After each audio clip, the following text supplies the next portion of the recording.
Bonjour et bienvenue dans ce nouvel épisode d'Auto-Légende. Nous nous retrouvons sur la commune de Vieille-Toulouse, berceau originel de la ville de Toulouse, où l'on respire le charme discret et raffiné du temps qui passe. C'est ce même goût pour l'élégance intemporelle que nous allons retrouver dans la voiture que nous vous présentons aujourd'hui. Alors restez avec nous, Auto-Légende, ça commence maintenant.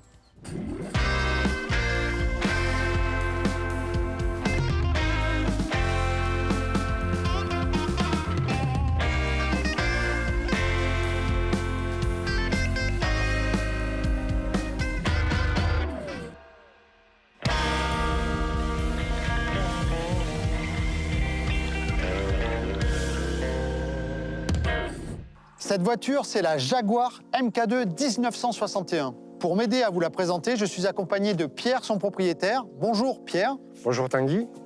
Qu'est-ce qu'on peut dire sur cette voiture? Depuis quand l'as-tu, par exemple? Très récemment, puisque je l'ai acquise au mois d'avril de cette année. Donc ça fait quelques mois seulement que je suis propriétaire de cette voiture. Pourquoi cette voiture, Pierre? Ah, pourquoi cette voiture? Ça remonte à mes années au lycée, où une prof avait une Jaguar MK2 et elle arrivait tous les matins avec cette Jaguar qu'elle garait sur le parking et que je trouvais merveilleuse. Voilà, donc c'est un souvenir de mon adolescence. Alors ce qui est étonnant, c'est que cette prof, elle avait donc cette voiture, mais cette voiture, elle avait une dizaine d'années. Donc les professeurs allaient travailler avec une Jaguar MK2. Cette Jaguar MK2, c'est une 3,4 litres. Absolument. Je rappelle qu'elle est sortie avec 3 motorisations, le 2,4 litres, le 3,4 litres et le 3,8 litres. Cette version-là, c'est la plus polyvalente. C'est un 6 cylindres. C'est un 6 cylindres en ligne, effectivement, qui développe 210 chevaux. D'accord. Pour l'époque, elle a des performances de très haut niveau, puisqu'elle dépasse les 200 km/h. Oui, alors dans sa version 3,8 litres. 3,8 litres. Là, elle est freeze. Oui, on est à 190. Quand le marché est à 130 km/h péniblement sur le reste de la production mondiale, on va dire. Le 3,4 litres, donc c'est un 6 cylindres, c'est le moteur XK.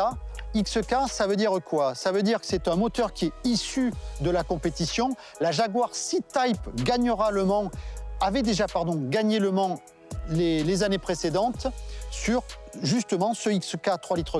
Il deviendra au milieu des années 50, fin des années 50, une version 3,8 litres qui sera aussi installée dans la D-Type qui commence le Mans, sa carrière en tout cas sportive avec le 3,4 litres pour finir avec le 3,8 litres, elle aussi vainqueur au Mans. Cette Mark II, c'est une berline, c'est la berline de Jaguar. Elle vient après la MK1, forcément. Mais Pierre, la MK1, elle ne s'appelait pas MK1 au départ. Non, effectivement, elle ne s'appelait pas MK1, elle s'appelait berline ou saloon. Et elle existait en 2,4 litres et 3,4 litres. Cette MK2, elle rajoute une motorisation, c'est le 3,8 litres. Moteur XK, ça veut dire quoi? C'est que dedans, là, il y avait le moteur 2,4 litres, 3,4 litres. Mais le 3,4 litres, il avait déjà servi au Mans sur la C-Type qui gagnera le Mans. Je vous passe l'année. Le 3,8 litres, on va le retrouver dans la D-Type qui avait commencé sa carrière en compétition avec le 3,4 litres qui est là, dans cette voiture, mais aussi le 3,8 litres qu'on retrouvera aussi sur cette MK2. Visuellement, cette MK2 présente des différences avec la MK1. C'est le cas de ces feux ici.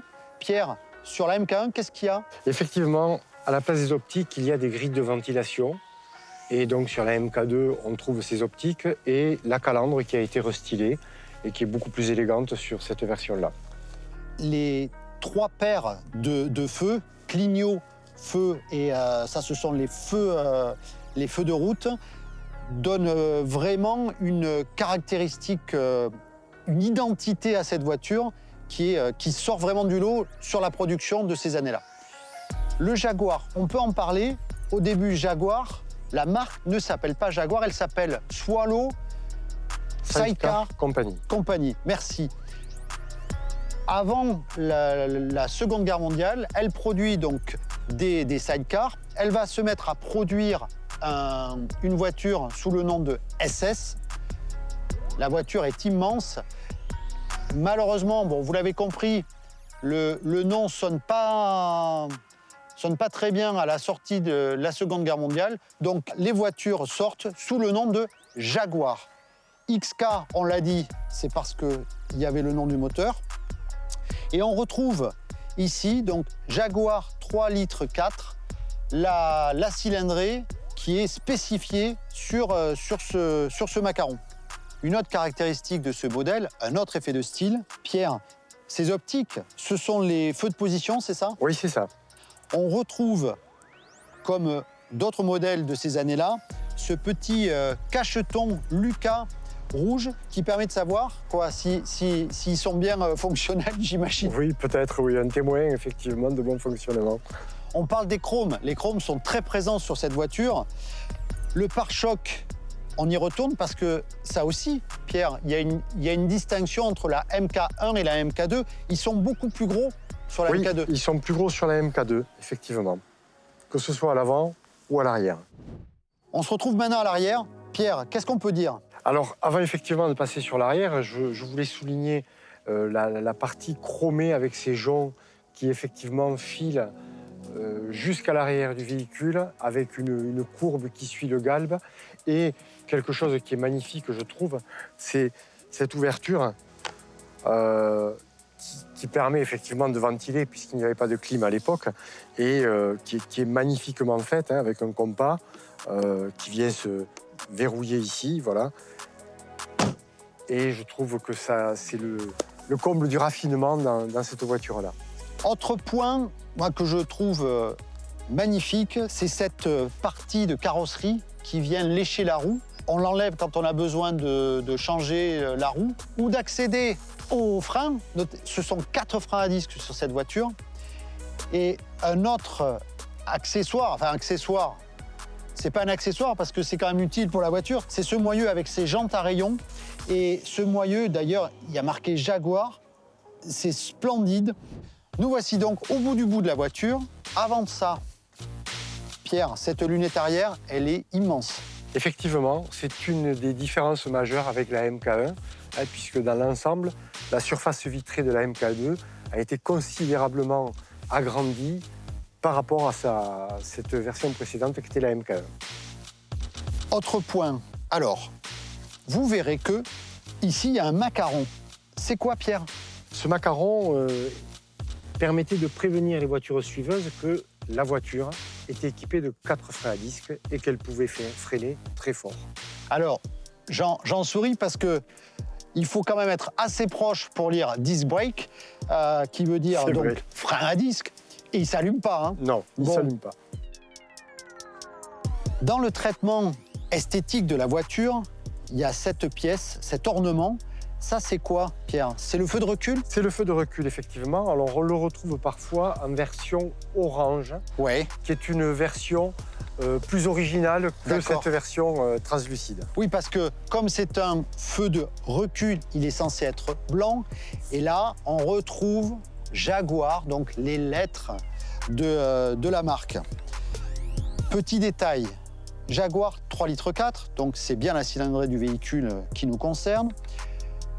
À la fin de sa production, la MK2, dans les années 67, à partir des années 67, on verra plutôt 340. C'est la nouvelle dénomination. Effectivement, et la notion de MK2 disparaîtra.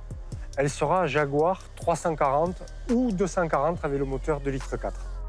Donc MK2 3,4, on est sur une version avant l'année 67. On en a fini pour l'arrière. Je précise quand même que dans le coffre, il faut toujours laisser de la place pour l'huile, pour le bidon d'huile, au cas où, c'est une anglaise. Mais je vous parlais de raffinement tout à l'heure.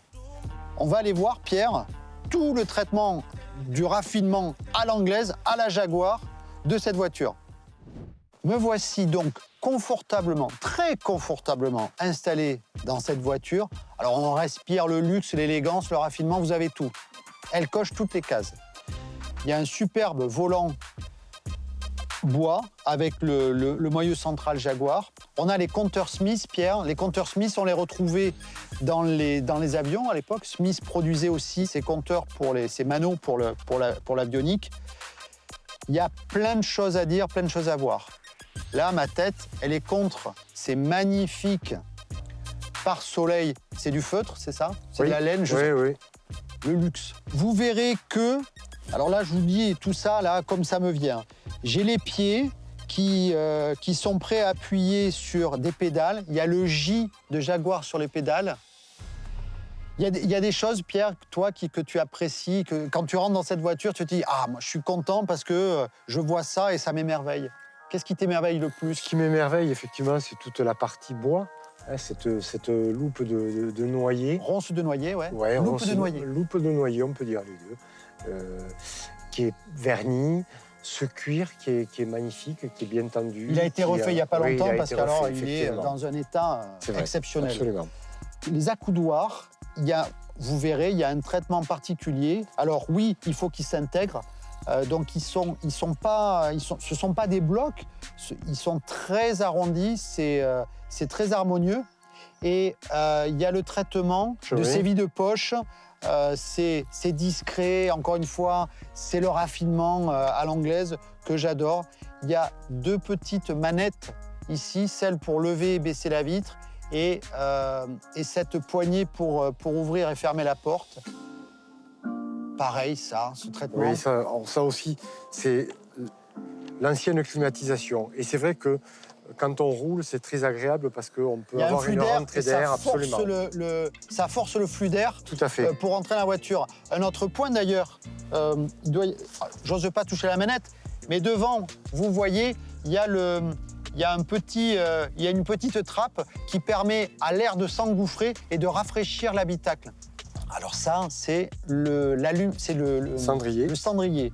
Le cendrier, tu nous le présentes, Pierre. Oui, le cendrier, parce qu'effectivement, à l'époque, les voitures étaient équipées d'un allume-cigare, hein, qui est toujours en place, et qui fonctionne.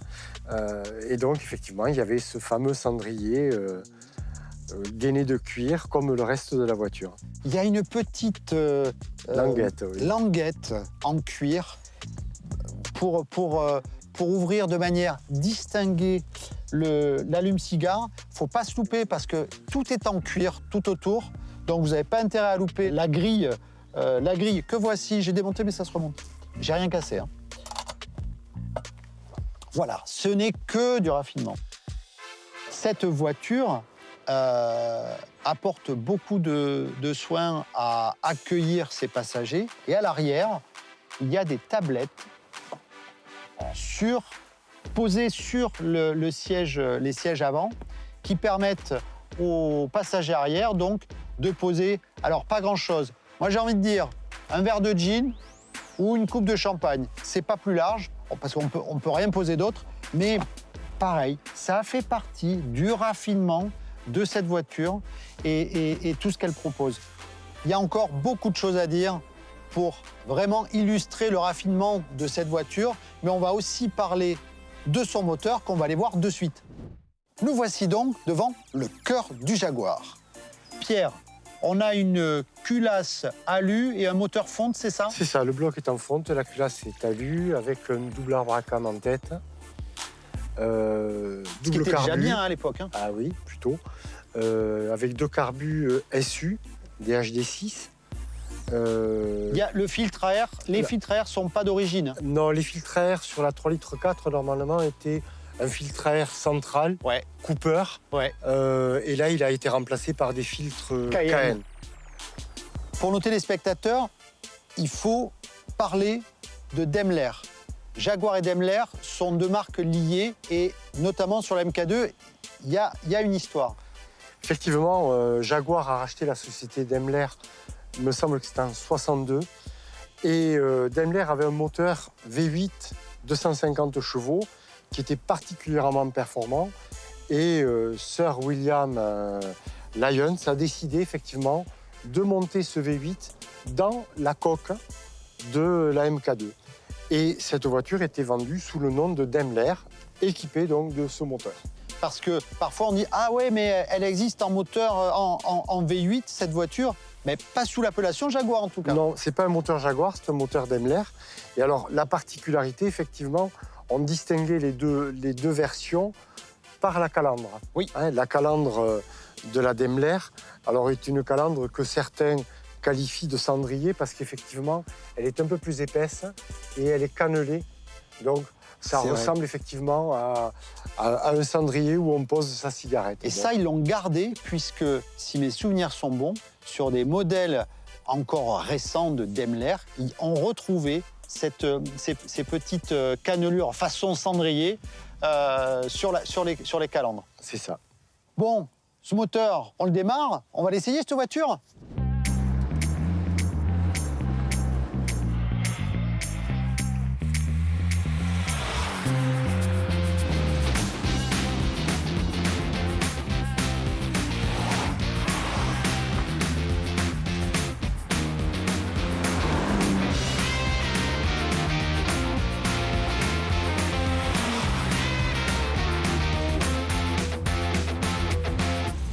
Ah, nous y voilà, nous sommes partis pour l'essai routier de cette Jaguar MK2 3,4 litres.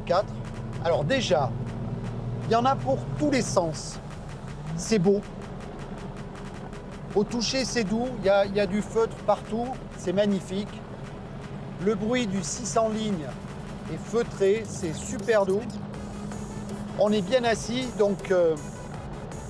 Et ça sent pas l'essence, ça sent pas l'huile. C'est vraiment très qualitatif en termes de voiture.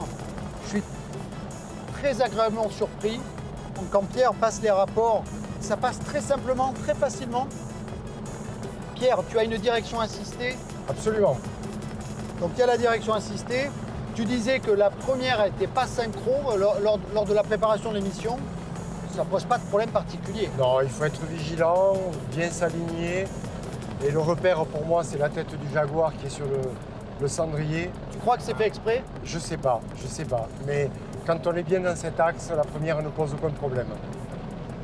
Je vous disais, on est bien assis. Alors, Pierre, tu le disais aussi, il n'y a pas de réglage d'angle, d'inclinaison de siège. D'inclinaison de siège, merci, pardon. C'était une option. C'était une option. Bon, on peut les avancer, les reculer. Par contre, j'ai envie de dire, comme un bon Chesterfield, c'est pas parce qu'on ne peut pas régler l'inclinaison qu'on est mal assis. Absolument.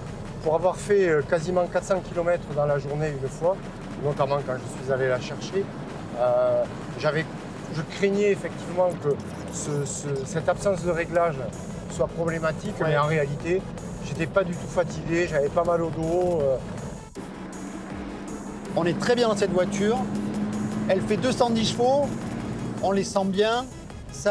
C'est pas qu'on va vite avec, mais elle peut y aller, hein. Pas de problème. Mais elle a un comportement et des performances, des accélérations tout à fait modernes.